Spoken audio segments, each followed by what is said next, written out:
First of all, I want to state clearly that I get a lot of value from the people I'm going to talk about today. People like Tucker Carlson, Russell Brand, Tim Pool, and others who I, at least, would label as right-wing populists.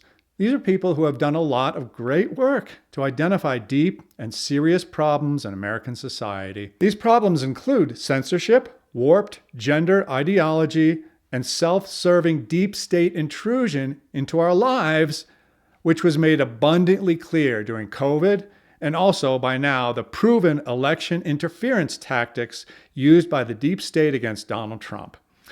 But many of these populists are on the precipice, and I think Tucker Carlson is on the verge of jumping off, of fostering an ideology that is just as bad as the one that they say they are fighting. When you start making absolute statements about things that you really don't understand, you can come to some very dangerous and counterproductive conclusions. Now, I did an episode recently on why Tucker Carlson argued, in essence, that dollar stores should be banned. Now, what he actually said is that the system that produces dollar stores is evil. Now, evil seems to be one of Tucker's favorite words these days. Here's another recent one. By the way, that people on my side, I'll just admit it, on the right, have spent the last 80 years defending dropping nuclear weapons on civilians. Like, are you joking? Right. That's just like prima facie evil. Again, Tucker dances around what he's really saying here. I don't think you would find any sane people who would argue that it's generally good to drop nuclear weapons on people. But reasonable people can disagree over whether it was necessary, in the case of World War II, to prevent many, many more deaths. What Tucker is actually saying is that if you support the bombings of Hiroshima and Nagasaki, then you are evil, regardless of your reasoning.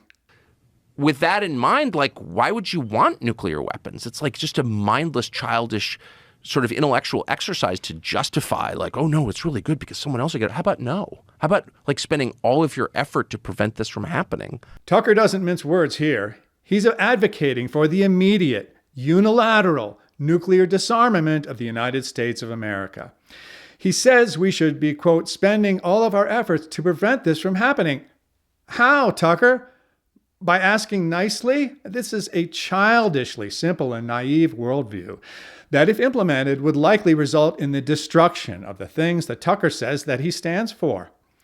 Now, Russell Brand also does a lot of great work. If you start to demand, well, I'll decide for myself whether or not to undertake a medical procedure, take a medication, read this information, believe this information. Once you asserted a little bit of self-confidence, a little bit of self-belief, a little bit of trust in yourself and your own ability to assess information, the whole gig starts to become a little bit shaky, doesn't it? Hard to argue with anything he says in that clip.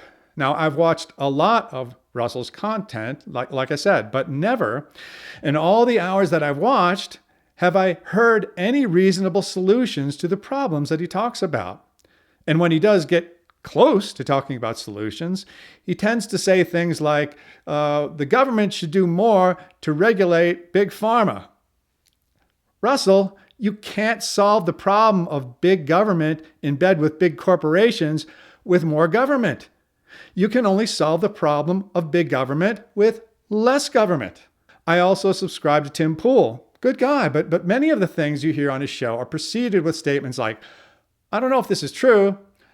I don't know what we should do about this. I'm not sure where this is going, etc., etc. Now, if the Tuckers and the Russells and the Tims of the world really want us to listen to them, it would seem to me that they should be providing some solutions to the problems they're always talking about.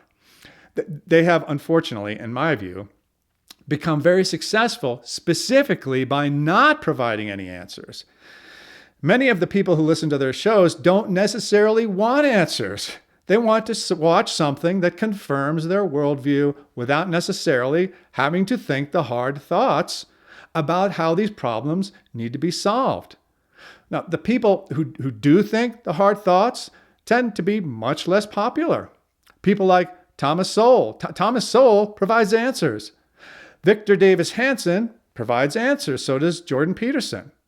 I'm not sure it's a coincidence that these are educated people and the others are not. Now, when I say the word educated these days, it does not mean what it meant even 5 years ago.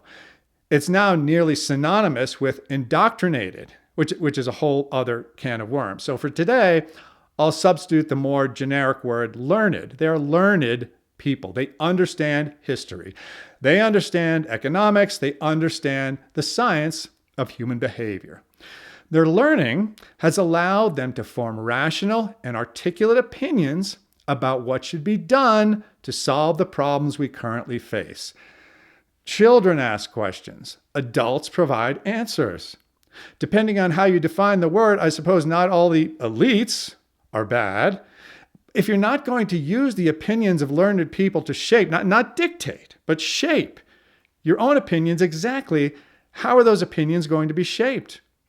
People who think they have all the answer are likely as bad as people who think they have none.